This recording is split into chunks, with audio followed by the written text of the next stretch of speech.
Johnson & Johnson is one of the most recognizable consumer brands on the planet. It's also facing one of the most damning allegations, that its baby powder is linked to ovarian cancer and that the company may have known and sold it anyway. Canadian women are part of a class action lawsuit, one of many, against J&J. So what do Canadians affected by the lawsuit need to know?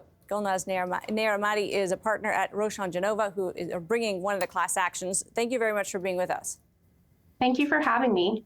So let's just start with what people need to know if they think they might be part of this class. Who gets to be in this class? Well, currently the case is at the pre-certification stage, which means when you bring a class action, anyone who has used the products or any woman in Canada who has so far used baby powder, Johnson's talc-based baby powder, is presumptively part of this action until it gets certified, and then they have an opportunity to opt out. So everyone's presumptively included. It's all women in Canada who purchased or used Johnson's baby powder, as well as their estates if they're deceased. So, I mean, tragically, to your point there, women who have developed ovarian cancer presumably are most likely to want to be part of this class and know about it and be involved. How long a process is this? There are big suits in the U.S. Last week, Johnson & Johnson tried a legal maneuver that the judge kind of batted down. Things seem to be moving forward, but they can be slow, Gulnaz. Absolutely. And we are ready to proceed. The evidentiary record in our Ontario case is complete. It has been delivered to the court. We were on track to certification. You alluded to the bankruptcy proceedings, which took over for some time. The appellate court has now dismissed that petition. So hopefully we'll be back on track shortly. We're ready to proceed. We take these cases extremely seriously. We believe that there's a strong causal association between the use of talc-based baby powder and ovarian cancer. Unfortunately, the scientific evidence strongly supports that, and we are moving ahead with this action and hopefully achieving access to justice for the thousands of women who've been impacted. And of course, access to justice is one of the kind of foundational principles around class actions. It brings people who couldn't sue a big company together and pools their resources. In this case, it will be, of course, who knows how many thousands, Gulnaz, as this moves forward. In the end, what kind of damages could somebody expect? I know this is hugely speculative, we're a long way off, but given that the risks on the one side for some people are so very terrible, including ovarian cancer, and in some cases they will argue even death, and on the other you've got this massive company.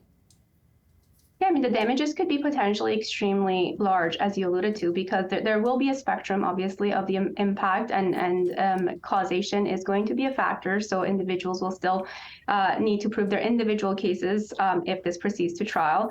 But in terms of the general causation, which is can talc-based baby powder cause ovarian cancer, we think there is an absolutely strong correlation. There's a strong causal connection. It's established by a strong body of scientific evidence, our experts.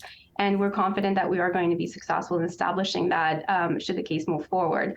The amount of damages really do vary. There will be cases involving individuals who are severely ill, those who died, and those would be in the nature of wrongful death type damages. And then there'll be other psychological injuries, an element of this. It is compensable in Canada.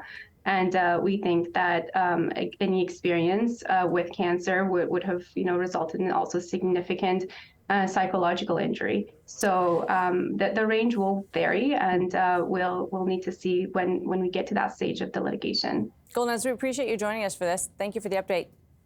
Thank you so much. Thanks for having me. Gulnaz Nayar-Ahmadi is a partner at Rochon Genova.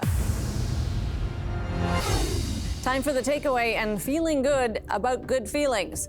A recent poll of Canadians offered a shocking portrait of our state of minds. A whopping 67% agreed when asked in an online Leger poll whether everything is broken in Canada.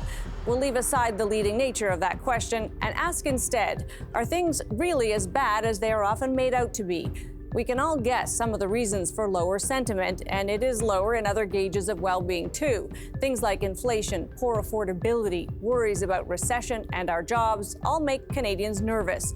Throw in some post-COVID snags like long delays for a passport or airlines still tripping over reduced capacity, and you get some frustrated folks.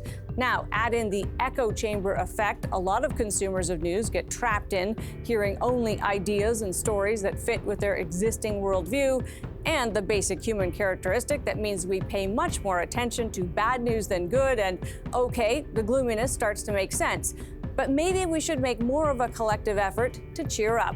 While there's no doubt the Canadian economy faces some challenges, it's also operating from a place of strength. Our job market hasn't been this strong in generations. Despite its flaws, our healthcare system is still the envy of most countries. And while we love to bash it, our system of education means Canada has some of the lowest barriers to entry in the world.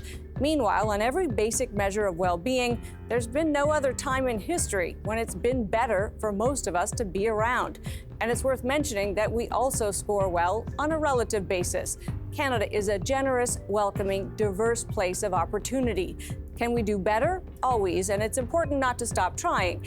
But it's also easier to improve from a place of positivity. Anger doesn't get you the prize.